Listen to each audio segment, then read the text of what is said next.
terakhir, pertanyaan yang juga nggak kalah menariknya, Pater. Dari Ibu Yuliana bertanya, apakah Maria juga akan diberi peran oleh Allah saat kedatangan Yesus yang kedua? Jelas-jelas dalam hal ini, kalau kita lihat di dalam kitab suci, Maria tidak langsung ada hubungannya dengan kedatangan Yesus yang kedua kali, yang kita kenal seringkali dengan akhir zaman, atau orang mengatakan juga kiamat di situ. Yang ada itu adalah Yesus datang kembali untuk mengadili orang hidup dan mati, seperti yang kita ungkapkan di dalam kredo kita. Dan di dalam kredo kita tidak dibicarakan bahwa Bunda Maria juga hadir ikut serta di dalam proses pengadilan terakhir itu. Namun, saudara-saudaraku sekalian, kalau kita lihat ketika Yesus ada di kayu salib, Maria dan Yohanes ada di kaki salib. Yesus menitipkan Maria kepada Yohanes dan murid-muridnya, dan Yohanes kepada Bunda Maria dengan mengatakan, itu anakmu, tetapi juga mengatakan, itu ibumu. Nah, sejak saat itu dikatakan, Maria tinggal bersama Yohanes. Apa dampak dari semuanya itu? Dampak dari semuanya itu, Maria bukan hanya menjadi ibu Yesus. Maria menjadi ibu bagi semua orang yang mengikuti Yesus. Maria menjadi ibu kita. Nah, sebagai ibu kita, apa yang kita bisa dapatkan? Kitab suci mengajarkan kepada kita. Maria adalah murid yang sejati. Karena seperti yang disyaratkan oleh Yesus, dialah yang mendengar pesan Tuhan dan melaksanakan pesan Tuhan. Dan itu mesti menjadi bagian dari diri kita juga. Mendengar pesan Tuhan dan melaksanakan. Dan Maria melakukan itu dengan sebaik-baiknya.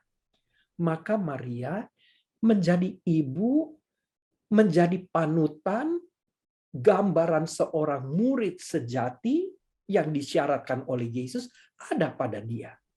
Maka kita melihat Maria ini menjadi contoh teladan dari hidup kita.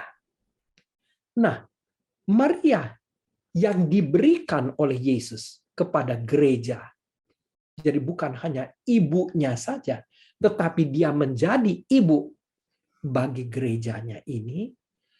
Lewat Maria, Tuhan menyampaikan tanda-tanda, mengingatkan kita akan pesan-pesan dari Allah itu kepada kita.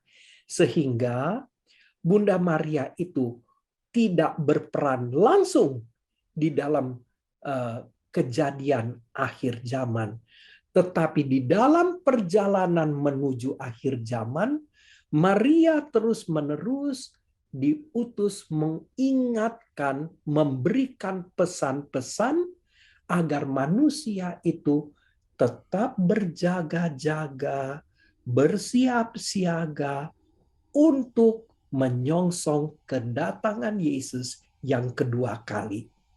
Ya, jadi dalam hal ini saya mau mengatakan Maria tetap berperan untuk mempersiapkan kita untuk berjaga-jaga. Maria mau mengingatkan itu. Nah, salah satu mengingatkannya itu dengan pesan-pesan Fatimah, dengan pesan-pesan tentang bersilih, berkorban yang kecil-kecil, tetapi dengan sepenuh hati. Di situ sebagai tanda juga kita mempersiapkan diri kita sambil juga mengajak orang lain untuk mempersiapkan diri bagi kedatangan Kristus yang kedua kalinya. Nah, itulah kurang lebih yang bisa saya bagikan untuk teman-teman. Baik, Pater. Wah, terima kasih banyak, Pater. Penjelasannya sudah sangat jelas dan semoga para sahabat 3 Minute Way juga jelas dengan penjelasan dari Pater. Pater, apakah boleh menyampaikan pesan atau peneguhan untuk kami semua dalam kaitannya dengan penampakan Bunda Maria? Baik, teman-teman. Rupanya tema Bunda Maria yang kita bicarakan ini memang tepat di dalam bulan Rosario ini, dan sebagai juga bagian penutup dari bulan Rosario ini. Dan kita tahu Rosario itu bagaikan suatu tameng, alat untuk menangkis di situ ya kuasa-kuasa kegelapan. Maka misalnya Sri Paus Yohanes Paulus II sendiri, bahkan dia sudah menjadi seorang santo, lewat devosi pribadi, lewat pengalaman pribadinya, dia merasakan devosi kepada Bunda Maria, lewat doa, kekuatan doa, khususnya doa Rosario, akan sangat banyak membantu kita menghadapi serangan-serangan musuh itu.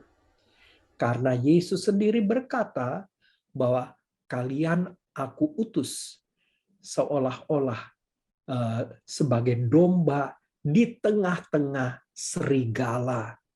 Maka untuk itu kita mempunyai atau harus mempunyai suatu persiapan khusus berhadapan dengan itu. Tipu muslihat iblis itu bermacam-macam cara. Saya pernah mengatakan di dalam salah satu seminar saya tentang angels and demons, tentang malaikat dan setan-setan. Dunia dewasa ini, setan-setan nggak muncul lagi serem-serem seperti genderuwo yang menakutkan dan sebagainya, yang matanya melotot dan sebagainya. Tetapi iblis masuk dengan cara-cara yang begitu manisnya, begitu indahnya, begitu menarik di situ, tetapi membawa kita semakin jauh dari Tuhan. Nah, untuk itu tetap kita harus berpegangan pada apa yang menjadi contoh bagi kita, Bunda Maria. Dan Bunda Maria mengajak kita untuk apa? Bertekun dalam doa dan percaya sepenuh-penuhnya kepada putranya. Itulah kiranya di dalam dunia kita ini, kita berjalan bersama Bunda Maria untuk meniti jalan yang dibuka oleh Yesus menuju keselamatan. Karena Yesus sendiri mengatakan, aku jalan kebenaran dan hidup. Barang siapa melalui aku, dia akan sampai kepada Bapa.